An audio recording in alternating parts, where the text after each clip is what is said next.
Fala pessoal, beleza? Mais um fechamento de mercado no ar. Meu nome é Rafael. Com a quinta não, né? Com a queda de 5% do petróleo e a pressão negativa das bolsas norte-americanas, o Ibovespa iniciou o mês com uma queda de 2%, né? 2,4%, retornou para a faixa de 102 mil pontos, né? Ou seja, voltou para o preço de abertura do mês passado, né? A gente retomada do feriado literalmente pesada, teve essa derrocada do petróleo, refletindo os dados econômicos mais fracos na China que foram divulgados no final de semana.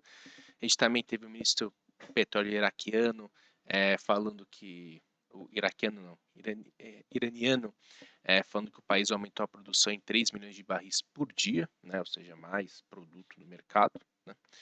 E também a gente teve esse reflexo, como comentei para vocês, em relação às bolsas norte-americanas, temores com relação aos bancos médios, né? Ontem a gente teve aquele First Republic Bank sendo, entre aspas, salvo pelo JP Morgan. O terceiro banco que quebrou lá, né, foi o Silicon Valley, o Signature Bank e o First Republic. E agora é assim, todo aquele receio, né, em relação à falta de confiança para honrar essas questões de liquidez, saque, depósito. Isso gera, né, aquela questão de uma corrida bancária, tá? O que que a gente tem também? Sobre China, né? O que que saiu foi no sábado? O PMI industrial, né, privado. Tem o PMI industrial, como é que eu posso falar assim, oficial, e tem o privado. E ele caiu para 49,2 em abril, né? Então bem abaixo do esperado, que era 51,4, tá bom?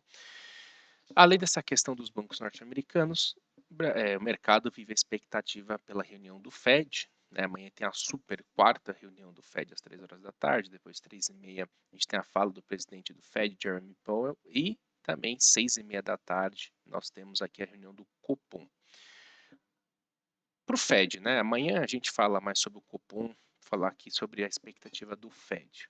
O que está precificado? Aumento de 25 para 5, né, subindo para a faixa de 5, 5,25. Mas não tem um consenso em relação ao tom do comunicado, né? Afinal de contas, né, os membros do Fed mostraram extrema preocupação com o rumo da inflação nesses últimos dias, mesmo com 3 quedas consecutivas mensais, né, que isso forçaria o juro a ficar alto por mais tempo, mas tem toda essa questão, esse problema, né, em relação ao sistema financeiro, está sob pressão por conta da quebra desses bancos médios. Então, vai ser importante entender para onde que vai carregar, né, o que vai pesar mais, né, vai ser a questão da inflação, que ainda ela persiste, mas ela vem mostrando uma desaceleração, ou o que eles vão focar muito nessa questão do estresse do sistema bancário. Como a gente viu lá em março, o Fed, não é que ele não está preocupado, mas o Fed já vem executando medidas para contornar isso. Então, não sei se vai ser o foco especial do comunicado. Acredito que o foco vai ser a questão inflacionária. Beleza? Bom, então aí amanhã a gente fala sobre o Copom, né? Mas basicamente expectativa é manutenção dos juros e um comunicado ainda bem, assim, como eu posso falar assim, pesado, né? É, na expectativa de manutenção da Selic, sem dar muito vazão ou ficar dando um pouco de esperança de corte de juros, afinal de contas a inflação ainda não mostrou uma desaceleração condizente com o que o próprio Banco Central mostrou nos comunicados e na ata do Copom. Então, nada mudou, na verdade, da reunião passada para essa reunião para justificar uma mudança de postura, só se for por pressão, questão política, tá bom? Amanhã a gente fala mais sobre isso. Vamos lá, Ibovespa. Aqui, queda, né, como a gente falou, de 2,40, volume dentro da média, fechamos testando 102 mil pontos, não confirma, na verdade a gente anulou de uma maneira assim, brilhante esse sinal de reversão, e a expectativa agora, né, pelo viés de baixa no curto prazo, por tudo isso, voltar para os 101 mil pontos. Se perder essa região, espaço para a gente voltar para a mínima do ano ali, para o fundo marcado na faixa dos 97.000 pontos. Estamos numa região de suporte importante? Sim, né? Quando a gente vai lá, olha o mensal, fundo de 2020, fundo de 2021, fundo de 2022, mas acabamos de anular um sinal de reversão, né? Então, tem que esperar, né? Vamos ver como é que vai ser a reação. A decisão do Copom vai ser um gatilho bem importante, assim como, né, a decisão do Fed, beleza? Dos destaques de hoje, o que a gente teve de queda maior, né? Commodities pesando bastante, né? O petróleo voltando para a faixa dos 75, né? Então $75 o barril, né? O Brent, e isso acabou pegando diretamente as empresas do setor. Petrobras caindo 4%, voltando aí para a região dos 22,50, 22. Não, na verdade voltando para a região dos 22,50, né, que é a média móvel de 72. Se seguir em queda, perdendo esse patamar, espaço para fechar esse gap aí na faixa dos R$ 22, que é um ponto de suporte bem importante, tá? Aí você viu também 3R, mesma coisa, né? Sofrendo com isso, caindo 5,5%, April caindo 3,5%, tá? Todos voltando aí para suportes importantes. Nessa mesma toada de queda de commodities, a Vale fechou no 69,50, ainda acima da última mínima, né, do 69,18, mas se fechar a semana abaixo desse patamar, espaço para voltar ali para a faixa dos 64, que seria o quê? Minério de ferro na faixa dos $90. Lembrando que a China está fechada até amanhã, então minério de ferro só na quinta-feira. A gente tem também as siderúrgicas, né, CSN aí voltando para a faixa dos 12,50 e Gerdau, né, Gerdau voltando para a região dos R$ 24. Inclusive, né, eu vou até falar aqui para vocês já, lá no meu Instagram, né, eu sempre posto todo dia a agenda de resultados do dia, né? Por que se não posto da semana? Porque as empresas no trimestre passado estavam mudando bastante as datas do resultado. Então, mas todo dia. Hoje nós temos, tá? Só para a gente trazer os destaques. Daqui a pouco a gente tem Arezzo, Carrefour, então, Intelbras, né? Inclusive, né?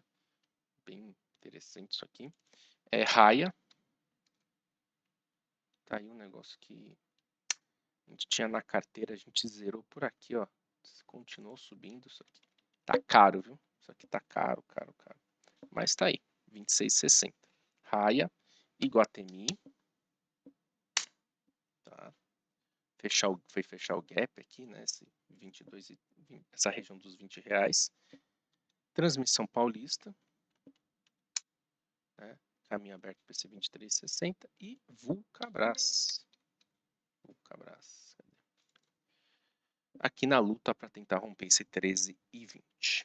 Beleza? Amanhã, agenda lotada. Então, vou postar logo pela manhã lá no meu Instagram, no Rafa Infobolso. Inclusive, se for na descrição, você pode acessar direto o Instagram. E, só uma coisa também. Muitas vezes o pessoal tá me perguntando, do Infobolso, não estou conseguindo comprar, deu um problema lá no site, depois eu vou arrumar, tá, pessoal? Já descobri isso agora, semana passada agora, depois a gente dá uma olhada. E então, o que vai ser importante? Amanhã que vai ter muita coisa, muito resultado. Mas pela manhã a gente tem Gerdau, tá? E Gerdau vale muito a pena ficar de olho nesses R$ 24, né? Porque vem sendo um suporte extremamente importante, que caso perder esse patamar, abre espaço para esse 21,50, R$ 21, onde aqui o papel fica muito, mas muito interessante mesmo, tá? Afinal de contas, nesses níveis, o yield do papel fica quase uns 7, 8%, né? Igual de Vale, né? Vale, o yield atual tem 9%, fica bem atrativo, até para montar carteira, né? de dividendos é bem interessante, tá bom? Dos bancos, né, todo esse menor apetite ao risco para o setor acabou, né, pegando aqui as empresas do Brasil. Itaú voltando aí para a região de suporte, que é o 22, 24,60. Esse é o principal suporte. Se perder isso aqui, perde essa tendência de alta de curtíssimo prazo. Bradesco está na mesma história, né? 14 com 12,60. E o Banco do Brasil, né? Estava corrigindo de lado, agora testou a média móvel de 21. Para quem gosta, né, de compra, de rompimento, aqui é um setup clássico. Voltou para a média móvel de 21. Se eventualmente mostrar algum tipo de força compradora, você compra, seu stop é média móvel de 21 em busca do rompimento dos R$ 44. Beleza? Bom, pessoal, então é isso, né? Vamos ficar de olho nesse Ibovespa, em especial nas commodities. Próxima parada, se perder a mínima de hoje, que é o 101.570, 100.800. E amanhã, né? Agenda econômica e agenda de resultados bem intensa. Vai ter 9h15 a gente tem ADP, 3 horas a gente tem Fed, 3h30 discurso do presidente do Fed e também 6h30 o nosso querido Copom. Lembrando que também essa semana, né, na quinta a gente tem decisão de política monetária lá na zona do euro, tá? E na sexta, payroll. Tamo junto.